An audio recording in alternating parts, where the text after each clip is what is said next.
60s, the 80s, just insanity. Oh, hey music fans, today are we diving into the one and only Sheryl Crow discography from her debut album, Tuesday Night Music Club, to her latest, Evolution, which I reviewed. And we'll be ranking them from worst to best. We've got 12 albums to get through. Number 12, starting at the bottom of the list, is Home for Christmas, Sheryl Crow's Christmas album, which usually doesn't count as a studio record in these lists, but this one's official. While not inherently bad, are outherently bad. So I don't like that one. There's only a couple Christmas albums that I like, so that's not really a problem with Sheryl Crow. Hers is fine, it's just I hate Christmas music for the most part. Number 11, next up we have Feels Like Home, a solid album with hits like Easy and Call Me When You're Lonely, but kind of lacking some of the depth found in Sheryl's other work, although her transition to country-leaning music pretty darn smooth. She does good in all these genres that she tries out.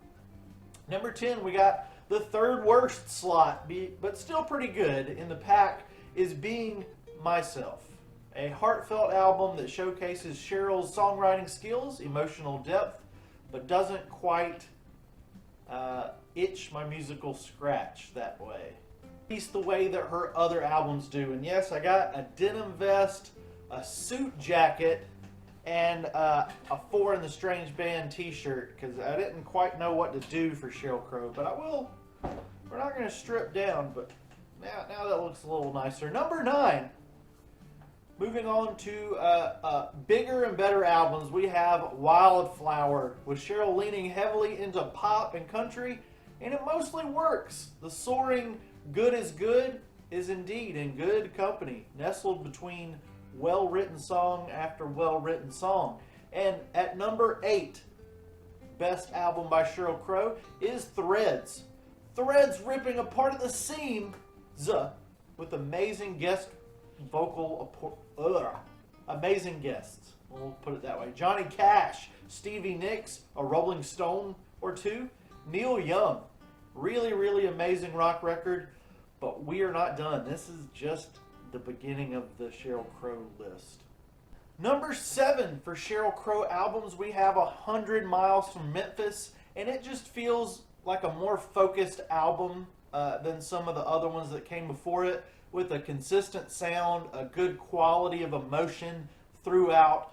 Long Road Home and Love is Fading are some of my favorite songs from Memphis. And now we are at number 6 best album by Sheryl Crow, and that would be Detours.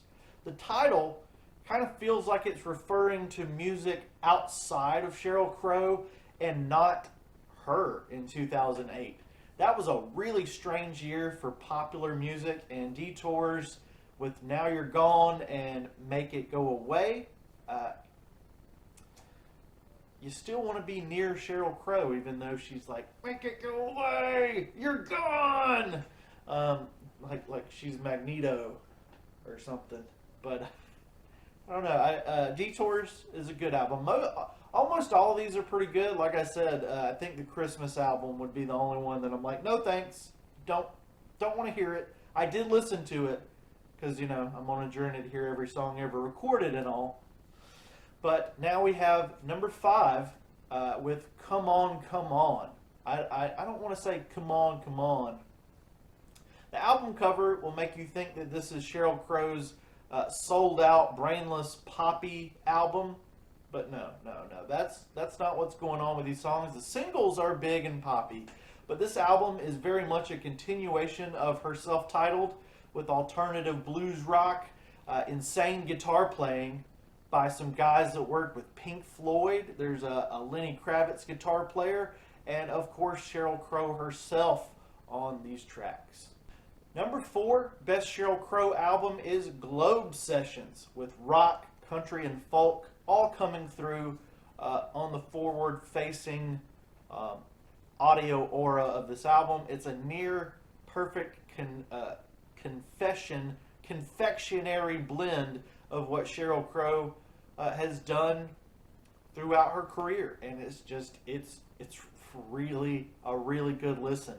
Number 3, we got the brand new Evolution album. And you know what? It's a little bit unfair. And sometimes I think this could be the point. And it's wise. It's a wise move to make a short album because there's not a whole lot to complain about with 9 songs. Even if I only liked, a third of them, that's still a good chunk of the album. But most of the 9 songs on here are solid. There's maybe a skipper or two. But my favorites are Alarm Clock, Do It Again, and the title track. Really surprised me. Got some really excellent guitar playing on that one. Tom Morello doing some of the shreddage there. And of course, Sheryl Crow herself. Now we're into the top 2 Sheryl Crow albums. And you know what we're doing. Probably, maybe some people might flip these two. But I got a really good story for one of these albums. Number 2 is going to be Tuesday Night Music Club. After scrapping an earlier album that you can find online, I still got to hear that. Sheryl really hit the mark with Tuesday Night Music Club. It's got Americana blended into a perfect blend of pop and rock. A really, really great, solid album. And number 1, if you've been keeping track through the video, you know that it would be Sheryl Crow, self-titled. Wow. When I was, this album means a lot to me, and I got to talk about it. When I was in middle school, still discovering my own musical tastes outside of my family, outside of my parents and cousins and grandparents, I heard Every Day is a Winding Road on the boombox in my English class. During some downtime, the teacher would gift to us for some reason. And I was freaking out. I was asking the students next to me, behind me, in front of me. I'm like, what is that? Who is that singing? And all the kids around, unfortunately, you got to remember this was 96, 97. All the other kids in my middle school English class were like, we only listen to rap. And rap's the only good music. You like this? You like this stuff the English teacher's letting us listen to? What? Okay. So I was like, all right, I guess I'll figure it out on my own. So I either had to sit by the radio and wait for them to introduce the song, or I'm thinking more likely, which I did that a lot, I would sit there and record music on a cassette, but I think likely with Sheryl Crow, I think that I caught a video or a music video by her, or I think possibly my mom was kind of familiar with who it was. But Every Day is a Winding Road truly changed my life. Seriously, those songs by Sheryl Crow instantly transformed my mind. I knew right then and there that I was an alternative kid back in 96, 97. I would discover punk rock shortly after this, but Sheryl Crow opened up that world for me. She introduced me to something other than the rock of the 80s, early 90s that my parents were listening to. With her blend, she really opened it all up. The pop rock, the alternative rock, the blues rock, the soft rock. It was Sheryl Crow that got me into all of that. Even heavy metal, it was a jump off point. She was really my introduction, my gateway into punk and alternative and metal and new metal and all this stuff. So, my mom, this is the most nostalgic part of the story. My mom took me to Kmart, a now defunct store. Remember those? To buy the self-titled Sheryl Crow album. You go to the CD rack, you get it. And we ran into a family friend who asked, what we were doing at Kmart. And me and my mom told her we were buying the new Sheryl Crow CD.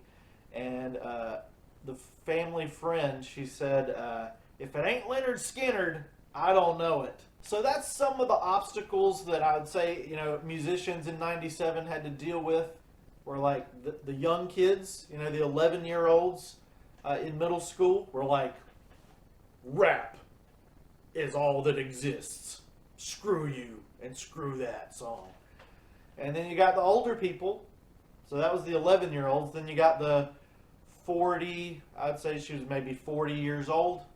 I'm coming up on 40 now, born in 1985.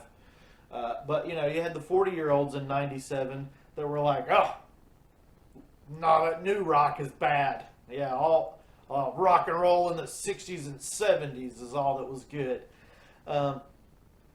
So I seriously hope that the kids in my class and that the family friend, I hope they learn to enjoy variety like me, because I'm on a journey to hear every song ever recorded. I've got a YouTube channel, and self-titled Sheryl Crow, perfection, nostalgic perfection, insanely good songs. And oh, I'll give you the highlights, even though every song on here, you don't need to skip any of them, no matter how busy you are.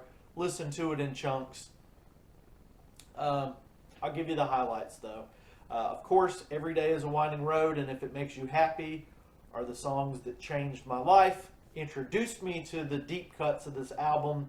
The deep cuts that are good would be Maybe Angels and Redemption Day, and of course, you know, the singles and the rest of the album. Every single song on the album is perfection through and through, a true alternative rock masterpiece with blues and pop, and maybe a little dash of that country that was coming later. What do you think of this ranking? Do you agree? Do you disagree? Let us know. Let me know in the comments below.